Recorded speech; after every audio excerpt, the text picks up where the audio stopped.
Okay, let's unpack this.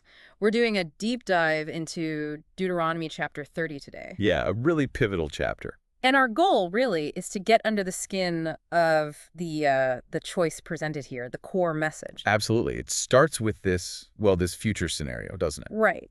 Imagine the blessings and curses have happened. The people are scattered among the nations. Verse 1 sets that scene. A difficult starting point. Dispersion. But then immediately there's this path back. The path to restoration, yeah. It says if they return, them and their children, And obey with all their heart, all their soul. then they get gathered back From everywhere. to the land. And it even says they'll be more prosperous, more numerous than their ancestors. Quite a turnaround. It is. And there's a fascinating detail about how this internal change happens, isn't there?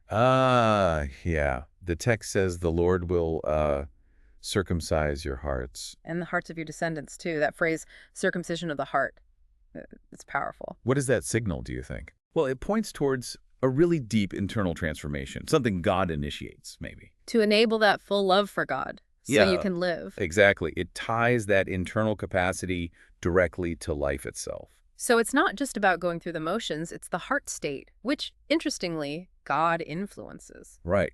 And then the text connects that renewed heart, that renewed obedience, straight back to, tangible results. Prosperity, yeah. It gets quite specific. Totally.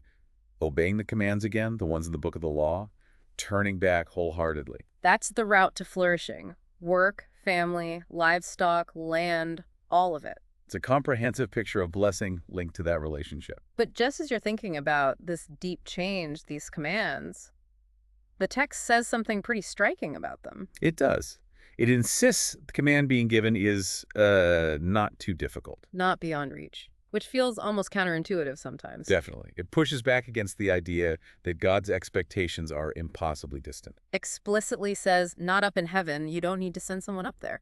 Or beyond the sea, like you need an expedition to find it. So if it's not out there, where is it? It says, the word is very near you. It is in your mouth and in your heart, so you may obey it. In your mouth and in your heart. That's Yeah. incredibly close. It is. And that accessibility, that nearness, it raises questions, doesn't it, about responsibility. How so? Well, if the word is in your heart, and yet God also acts on the heart, that circumcision, where does the choice actually lie? That's a key tension, divine action and human proximity. Yeah, what's fascinating is that intense focus on the internal, the heart being so directly linked to everything external.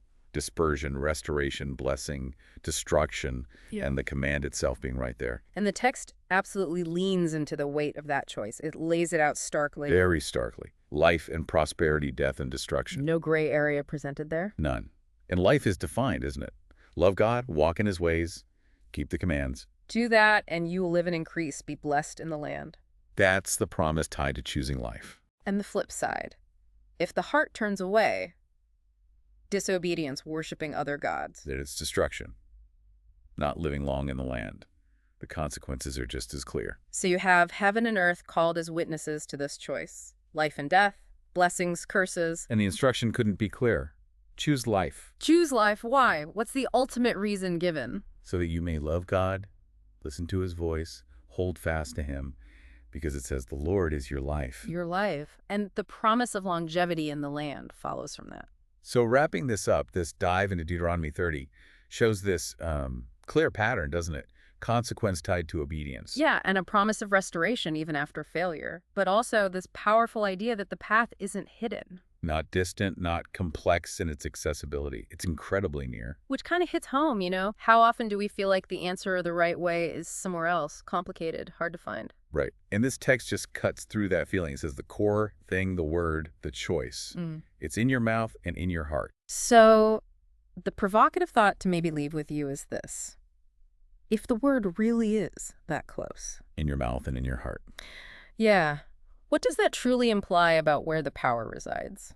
The power to choose life, blessing, obedience, something to really chew on.